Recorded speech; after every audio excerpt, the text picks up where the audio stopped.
ನಿಮಗೆ ಅನ್ವಯಿಸಿದರೆ ಅಥವಾ ರೆಸೊನೇಟ್ ಆದರೆ ಮಾತ್ರ ತೊಗೊಳ್ಳಿ, ಇಲ್ಲಾಂದರೆ ಬಿಟ್ಬಿಡಿ. ಇದು ಒಂದು ಜನರಲ್ ರೀಡಿಂಗ್ ಮಾತ್ರ ಆಗಿರುತ್ತೆ. ಕಾರ್ಡ್ಸ್ನ ಶಫಲ್ ಮಾಡಿದಾಗ ನನಗೆ ಫಸ್ಟ್ ಕಾರ್ಡ್ 8 ಆಫ್ ಪೆಂಟಿಕಲ್ಸ್ ಬಂದಿದೆ. ಸೊ ಮೇ ಬಿ ತುಂಬ ಎಮೋಷ್ನಲ್ ಆಗ್ಬೋದು ನೀವು ಅಂತ ಅನಿಸುತ್ತೆ ನನಗೆ. ಈ ಮಂತು ಸ್ವಲ್ಪ ಹೆಲ್ತ್ ಕಡೆ ಫೋಕಸ್ ಇರಲಿ. ತುಂಬ ಸಣ್ಣ ಪುಟ್ಟ ತೊಂದರೆಗಳಂತ ಹೇಳಲ್ಲ, ಏನಾದರೂ ತಾಗಿಸ್ಕೊಡ್ತೀರಾ, ಬೆರಳುಗಳ ಬಗ್ಗೆ ಹುಷಾರಾಗಿರಿ.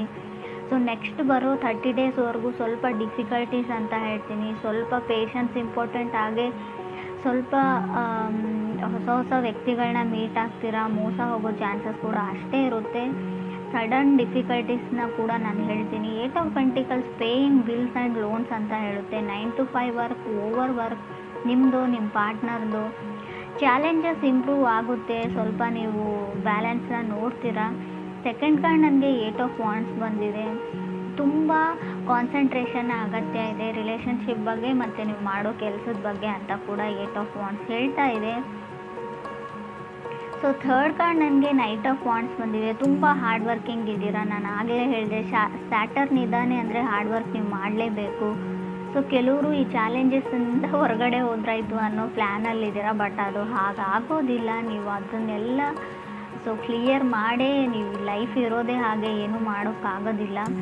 ಬಟ್ ಇಲ್ಲಿ ಕೆಲವರು ತುಂಬ ಲೇಝಿ ಇದ್ದೀರಾ. ನೀವು ಕನೆಕ್ಟ್ ಆಗಿರೋ ಪರ್ಸನ್ನು, ಅದ್ರ ಕಡೆ ಕೂಡ ಗಮನ ಕೊಡಿ. ಸ್ವಲ್ಪ ಆ್ಯಕ್ಟಿವ್ ಆಗಿರಿ, ಜಿಮ್ಗೆ ಹೋಗಿ, ವ್ಯಾಯಾಮ ಮಾಡಿ, ಜಾಗಿಂಗ್ ಮಾಡಿ, ಫಿಟ್ನೆಸ್ ಫ್ರೀಕ್ ಆಗಿರಿ ಅಂತ ಕಾರ್ಡ್ ಹೇಳುತ್ತೆ. ಫೋರ್ತ್ ಕಾರ್ಡ್ ನನಗೆ ಏಸ್ ಆಫ್ ವಾಂಡ್ಸ್ ಬಂದಿದೆ. ಟ್ರಾವೆಲ್ ರಿಸ್ಟ್ರಿಕ್ಷನ್ಸ್ ಅಂತ ಹೇಳುತ್ತೆ. ಯಾವುದಕ್ಕೋ ಏನೋ ಪ್ಲ್ಯಾನ್ ಮಾಡಿರ್ತೀರ, ಟ್ರಾವೆಲ್ ಮಾಡಬೇಕು, ನಿಮ್ಮ ಪಾರ್ಟ್ನರ ಮೀಟ್ ಆಗಬೇಕು ಅಂತ. ಸೊ ಅದಾಗೋದಿಲ್ಲ. ಸೊ ಕೆಲಸದ ಒತ್ತಡದಿಂದ ತುಂಬ ಪ್ರೋಗ್ರಾಮ್ಸ್ ಆ್ಯಂಡ್ ಪ್ಲ್ಯಾನ್ಸ್ ಕ್ಯಾನ್ಸಲ್ ಹೋಗೋ ಚಾನ್ಸಸ್ ಇದೆ, ನಿಮ್ಮದು ಅಥವಾ ನಿಮ್ಮ ಪಾರ್ಟ್ನರ್ದು. ಫಿಫ್ತ್ ಕಾರ್ಡ್ ನನಗೆ 7 ಆಫ್ ಸಾರ್ಡ್ಸ್ ಬಂದಿದೆ. ಇಲ್ಯೂಷನ್ಸ್ ಅಂತ ಹೇಳುತ್ತೆ. 7 ಆಫ್ ಸಾರ್ಡ್ಸ್ ಕೆಲವೊಮ್ಮೆ ಭ್ರಮೆಯಲ್ಲಿರೋದನ್ನು ರೀಪ್ರೆಸೆಂಟ್ ಮಾಡುತ್ತೆ. ನೀವು ಭ್ರಮೆಯಲ್ಲಿದ್ದೀರೋ, ನಿಮ್ಮ ಪಾರ್ಟ್ನರ್ ಭ್ರಮೆಯಲ್ಲಿದ್ದಾರೋ, ತುಂಬ ಸುಳ್ಳುಗಳನ್ನ ಹೇಳ್ತೀರಾ. ಅಗತ್ಯ ಇಲ್ಲದೆ ಇದ್ದರೂ ಕೂಡ ನೀವು ತುಂಬ ಸುಳ್ಳನ್ನ ಹೇಳ್ತಿರೋ, ಅಥವಾ ನಿಮ್ಮ ಪಾರ್ಟ್ನರ್ ತುಂಬ ಸುಳ್ಳುಗಳನ್ನ ಹೇಳ್ತಾರೋ. ಸೊ ರೆಡ್ ಫ್ಲ್ಯಾಗ್ ಅಂತ ಹೇಳುತ್ತೆ. ನಿಮಗೇನೋ ತುಂಬ ಫೀಲಿಂಗ್ಸ್ ಇದೆ, ಡೇಟ್ ಮಾಡಬೇಕು, ಅವ್ರನ್ನ ಮೀಟ್ ಆಗಬೇಕು, ಅವ್ರನ್ನ ನೋಡಬೇಕು, ಅವ್ರ ಜೊತೆ ಫೀಲಿಂಗ್ಸ್ನ ಶೇರ್ ಮಾಡ್ಕೊಳ್ಬೇಕು ಅಂತ. ಬಟ್ ನಿಮ್ಮ ಪಾರ್ಟ್ನರ್ದು ರೆಡ್ ಫ್ಲ್ಯಾಗ್ ಇದೆಯೋ, ನಿಮ್ಮದು ರೆಡ್ ಫ್ಲ್ಯಾಗ್ ಇದೆಯೋ, ತುಂಬ ರಿಸ್ಟ್ರಿಕ್ಟಿವ್ ಇದ್ದಾರೆ, ಅವರು ಓಪನ್ ಅಪ್ ಆಗ್ತಾ ಇಲ್ಲ, ಅವ್ರ ಫೀಲಿಂಗ್ಸ್ನ ಶೇರ್ ಮಾಡ್ಕೊಳ್ತಾ ಇಲ್ಲ ಅಂತ ಅನಿಸುತ್ತೆ. ಸಿಕ್ಸ್ ಕಾರ್ಡ್ ನನಗೆ 7 ಆಫ್ ಕಪ್ಸ್ ಬಂದಿದೆ. ಕೆಲವರು ತುಂಬ ಕೆಲಸದಲ್ಲೋ ಅಥವಾ ರಿಲೇಷನ್ಶಿಪ್ಪಲ್ಲೋ ತುಂಬ ಕನ್ಸಿಸ್ಟೆನ್ಸ್ ಇದ್ದಾರೆ. ಸೊ ಹೇಗಾದರೂ ಮಾಡಿ ಅವ್ರನ್ನ ಪಡ್ಕೊಳ್ಳೇಬೇಕು, ಅವ್ರ ಮನಸ್ಸನ್ನ ಗೆಲ್ಲೇಬೇಕು ಅನ್ನೋ, ಸೊ ಅಥವಾ ಗೋಲ್ಸ್ನ ಅಥವಾ ಡ್ರೀಮ್ಸ್, ಕೆರಿಯರ್ ಬಗ್ಗೆ ಆದರೆ ಆ ಗೋಲ್ಸ್ನ ರೀಚ್ ಮಾಡಲೇಬೇಕು ಅಂತ ಹೇಳ್ತಾ ಇದೆ. ಸೊ ಫ್ಯಾಮ್ಲಿ ಚೆನ್ನಾಗಿದೆ, ವೆಲ್ತಿ ಫ್ಯಾಮ್ಲಿ ಅನ್ಬೋದು, ನಿಮ್ಮದು ಕೂಡ ಅವ್ರದ್ದು ಕೂಡ. ಸೊ ಅಡ್ವೈಸನ್ನ ತೊಗೊಳ್ಬೋದು. ಸ್ಟಾರ್ಟಿಂಗ್ ಆಫ್ ರಿಲೇಷನ್ಶಿಪ್ಪಲ್ಲಿ ಹೊಸದಾಗಿ ಕಮಿಟ್ ಆಗಿದ್ದರೆ ಖಂಡಿತವಾಗ್ಲೂ ನಿಮ್ಮ ಫ್ರೆಂಡ್ಸ್ದು ಯಾರಾದರೂ ಅಡ್ವೈಸ್ನ ತೊಗೊಳ್ಳಿ ನೀವು ಅಂತ ಕೂಡ ಕಾರ್ಡ್ ಹೇಳುತ್ತೆ. 7th ಕಾರ್ಡ್ ನನಗೆ 6 ಆಫ್ ಸಾರ್ಡ್ಸ್ ಬಂದಿದೆ. ಯಾರ ಜೊತೆನೋ ಮಾತಾಡ್ತಾ ಇಲ್ಲ, ನೀವು ನಿಮ್ಮ ಪಾರ್ಟ್ನರ್ ಜೊತೆ ಅಷ್ಟೊಂದು ಕಮ್ಯುನಿಕೇಟ್ ಮಾಡ್ತಾ ಇಲ್ವೋ, ಅದರ್ ಪರ್ಸನ್ ನಿಮ್ಮ ಜೊತೆ ಕಮ್ಯುನಿಕೇಟ್ ಮಾಡ್ತಾ ಇಲ್ವೋ. ಕೆಲವ್ರಿಗೆ ರೆಡ್ ಫ್ಲ್ಯಾಗ್ ಅಂತ ಹೇಳಿದೆ. ಸೊ ತುಂಬ ಸ್ಟ್ರಾಂಗಾಗೇ ಇದೆ ಅದು. ನೀವು ಅವ್ರನ್ನ ಬ್ಲಾಕ್ ಮಾಡಿದಿರೋ, ಅವ್ರು ನಿಮ್ಮನ್ನು ಬ್ಲಾಕ್ ಮಾಡಿದ್ರು. ಮೈಂಡ್ ಗೇಮ್ಸ್ ಅಂತ ಹೇಳ್ಬೋದು. ಸೊ ಮೈಂಡ್ ಗೇಮ್ಸ್ ಕೂಡ ಕಾಣ್ತಾ ಇದೆ. ಕೆಲವರಿಗೆ ಮಾತ್ರ ಫ್ರೆಂಡ್ಸ್, ಎಲ್ರಿಗೂ ಅಲ್ಲ. 8th ಕಾರ್ಡ್ ನನಗೆ ನೈಟ್ ಆಫ್ ಪೆಂಟಿಕಲ್ಸ್ ಬಂದಿದೆ. ಸೊ ಅವ್ರ ಕಡೆಯಿಂದ ಅವ್ರು ಮೂವ್ ಮಾಡೋದನ್ನು ಸ್ಟಾಪ್ ಮಾಡಿರ್ಬೋದು, ಅವ್ರ ಎಫರ್ಟ್ನ ಸ್ಟಾಪ್ ಮಾಡಿರ್ಬೋದು. ಮುಂಚಿನ ಥರ ಅವ್ರ ಮೆಸೇಜಸ್ನ ಮಾಡಲ್ಲ, ಕಾಲ್ನ ಮಾಡಲ್ಲ. ಸೊ ಇತ್ತೀಚೆಗೆ ಯಾಕೋ ಅವ್ರಿಗೆ ಇಂಟ್ರೆಸ್ಟ್ ಕಮ್ಮಿ ಆಗಿದೆ ಅಂತ ನಿಮ್ಗೆ ಅನಿಸ್ತಾ ಇದೆ. ಬಟ್ ಅದು ಯಾವುದೇ ರೀತಿಯಿಂದಲೂ ಇಂಟ್ರೆಸ್ಟ್ ಕಮ್ಮಿ ಆಗಿಲ್ಲ. ಅವರು ನಿಮ್ಮ ಕಡೆಯಿಂದನೂ ಏನಾದರೂ ಎಫರ್ಟ್ ಬರಲಿ, ನೀವು ಕೂಡ ಅವ್ರನ್ನ ಅಷ್ಟೇ ಅಡ್ಮೈರ್ ಮಾಡಲಿ, ಅಷ್ಟೇ ಲವ್ ಆ್ಯಂಡ್ ಕೇರ್ ಮಾಡಲಿ, ಅಫೆಕ್ಷನ್ ಇರಲಿ ನಿಮ್ಮ ಕಡೆಯಿಂದನೂ ಅಂತ ಅವರು ಬಯಸ್ತಾ ಇದ್ದಾರೆ ಅಂತ ಹೇಳ್ಬೋದು. 9th ಕಾರ್ಡ್ ನನಗೆ ಸ್ಟಾರ್ ಕಾರ್ಡ್ ಬಂದಿದೆ. ಲರ್ನಿಂಗ್ ಕರ್ವಲ್ಲಿ ಇದ್ದೀರಾ ರೈಟ್ ನಾವು, ನೀವು ಅಥವಾ ಅವ್ರಿಗೂ. ಸ್ಟಾರ್ ಕಾರ್ಡ್ ಇರೋದ್ರಿಂದ ಹೋಪ್ ಇದೆ, ನಂಬಿಕೆ ಇದೆ ನಿಮ್ಮ ಮೇಲೆ, ಅವ್ರ ಮೇಲೆ ನಿಮಗೆ. ಸೊ ಚೇಂಜಸ್ ಇನ್ ರಿಲೇಷನ್ಶಿಪ್ ಅಂತ ಹೇಳುತ್ತೆ ಸ್ಟಾರ್ ಕಾರ್ಡ್ ಕೂಡ.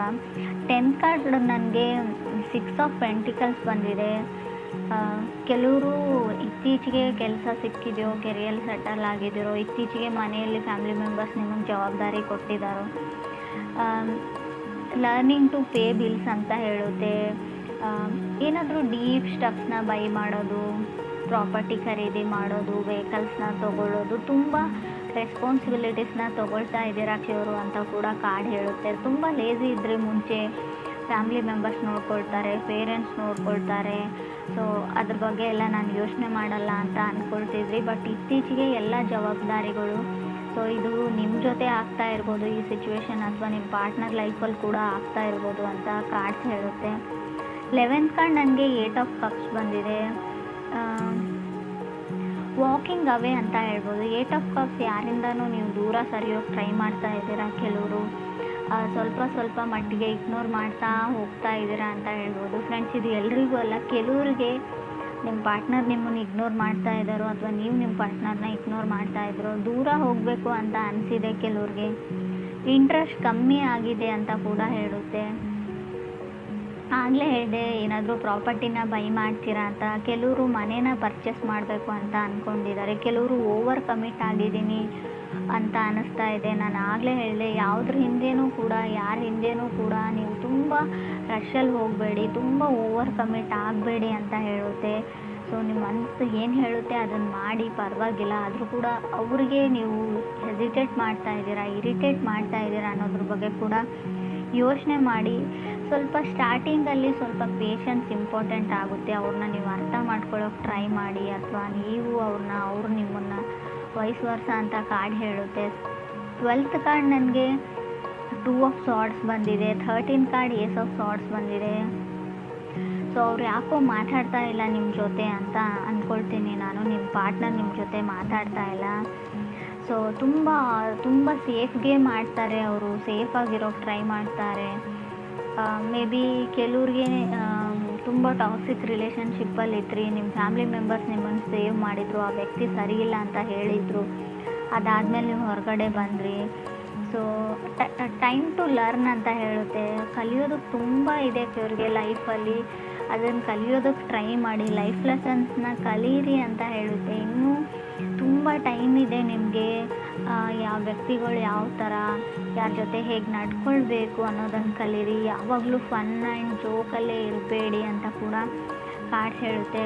ಕೆಲವೊಮ್ಮೆ ನೀವು ಮಾಡೋ ಜೋಕು ಕೆಲವ್ರಿಗೆ ತುಂಬ ಹಾರ್ಟ್ ಆಗಿದೆ ಅಂತ ಕೂಡ ಹೇಳುತ್ತೆ. 6 ಆಫ್ ಪೆಂಟಿಕಲ್ಸ್ ಮತ್ತು 8 ಆಫ್ ಕಪ್ಸ್ ಇರೋದ್ರಿಂದ ಸೊ ನೀವು ಜೋಕ್ ಅಂತ ಮಾಡ್ತೀರಾ, ಬಟ್ ಏನೂ ಯಾರಿಗೋ ಹರ್ಟ್ ಮಾಡಿದ್ದೀರಾ, ಇದರಿಂದ ಅವ್ರು ಶಟ್ ಡೌನ್ ಆಗಿದ್ದಾರೆ, ಕಮ್ಯುನಿಕೇಟ್ ಮಾಡ್ತಾ ಇಲ್ಲ, ನಿಮ್ಮ ಜೊತೆ ಮಾತಾಡ್ತಾ ಇಲ್ಲ, ಇತ್ತೀಚೆಗೆ ಯಾಕೋ ಇಗ್ನೋರ್ ಮಾಡ್ತಾ ಇದ್ದಾರೆ. ರಿಜೆಕ್ಟೆಡ್ ಫೀಲಿಂಗಲ್ಲಿ ನೀವಿದ್ದೀರೋ, ನಿಮ್ಮ ಪಾರ್ಟ್ನರ್ ಇದ್ದೀರೋ, ತುಂಬ ಏನೂ ಮೊದಲಿನ ಥರ ಇಲ್ಲ, ತುಂಬ ಚೇಂಜಸ್ನ ನೋಡ್ತಾ ಇದ್ದೀನಿ, ಸ್ವಲ್ಪ ಚೇಂಜ್ ಆಗ್ತಾ ಇದ್ದಾರೆ ನನ್ನ ಪಾರ್ಟ್ನರ್ ಅಂತ ಅನ್ನಿಸ್ತಾ ಇದೆ ನಿಮಗೆ.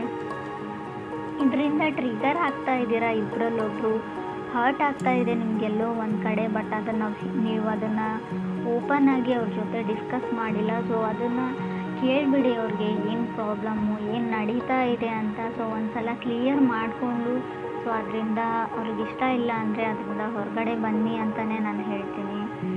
ಸೊ ಬೀಯಿಂಗ್ ಹ್ಯಾಪಿ ಅಂತ ಅನಿಸುತ್ತೆ, ಖುಷಿಯಾಗಿದ್ದೀರಾ. ಬಟ್ ಚಾಲೆಂಜಸ್ ಸ್ವಲ್ಪ ಜಾಸ್ತಿ ಇದೆ ಫೆಬ್ರವರಿಯಲ್ಲಿ ಕಟಕ್ ರಾಶಿಯವ್ರಿಗೆ. ಚಾಲೆಂಜಸ್ ಅಂದರೆ ತುಂಬ ಕಷ್ಟಗಳು ಬರ್ತವೆ ಅಂತ ಅಲ್ಲ, ಸ್ವಲ್ಪ ಬ್ಯುಸಿಯಾಗಿರ್ತೀರ, ತುಂಬ ಕೆಲಸಗಳಿರ್ತವೆ, ಓಡಾಟ ಇರುತ್ತೆ, ಶಾಪಿಂಗ್ ಇರುತ್ತೆ, ಪರ್ಚೇಸ್ ಇರುತ್ತೆ, ಕೆಲವು ಜವಾಬ್ದಾರಿಗಳಿರುತ್ತೆ, ಪೂಜೆ ಇರುತ್ತೆ. ಸೊ ಮನೆಗೆ ನೆಂಟರು ಬರ್ಬೋದು, ತುಂಬ ಅಂದರೆ ತುಂಬ ಟ್ರಾವೆಲಿಂಗ್ ಕೂಡ ಇರುತ್ತೆ. ಆಲ್ರೆಡಿ ಕೆಲವರು ಟ್ರಾವೆಲಿಂಗ್ನ ಮುಗಿಸ್ಕೊಂಡು ಬಂದಿರ್ಬೋದು. ಕೆಲವ್ರಿಗೆ ಬಹಳ ಬೇಗ ಈ ಡಿಫಿಕಲ್ಟೀಸ್ ಎಂಡ್ ಆಗುತ್ತೆ, ಕೆಲವ್ರಿಗೆ ಮಂತ್ ಕೊನೆಯಲ್ಲಿ ಕೂಡ ಎಂಡ್ ಆಗ್ಬೋದು ಡಿಫಿಕಲ್ಟೀಸ್. ಬಟ್ ಯೋಚನೆ ಮಾಡೋ ಅಗತ್ಯ ಇಲ್ಲ, ಸ್ವಲ್ಪ ಹೆಲ್ತ್ ಕಡೆ ಜಾಸ್ತಿನ ಗಮನ ಕೊಡಿ ನೀವು ಅಂತ ಹೇಳ್ಬೋದು. ಸಡನ್ನಾಗಿ ಕೋಲ್ಡ್ ಆಗ್ಬೋದು, ಸಡನ್ನಾಗಿ ವೆದರ್ ಚೇಂಜ್ ಆಗೋದ್ರಿಂದ, ಟ್ರಾವೆಲ್ ಮಾಡಿ ಬೇರೆ ಊರು ಅಥವಾ ಸಿಟಿಗೆ ಹೋಗೋದ್ರಿಂದ ಸಡನ್ ಹೆಲ್ತ್ ಇಶ್ಯೂಸ್ ಬರ್ಬೋದು. ನಡೆಯುವಾಗಲೂ ಅಥವಾ ಶೂಸ್ ಅಥವಾ ಏನಾದರೂ ಇದ್ರೂ ಕೂಡ ಸ್ವಲ್ಪ ಚೆನ್ನಾಗಿರೋ ಶೂಸ್ನ ಹಾಕ್ಕೊಂಡಿರಿ ಅಂತ ನಾನು ಹೇಳ್ತೀನಿ. ಬೆರಳುಗಳ ಬಗ್ಗೆ ಸ್ವಲ್ಪ ಕೇರ್ಫುಲ್ ಆಗಿರಿ. ಕೊನೆಯದಾಗಿ ಹೇಳೋದಾದ್ರೂ ನಾನು ಅದನ್ನೇ ಹೇಳ್ತೀನಿ.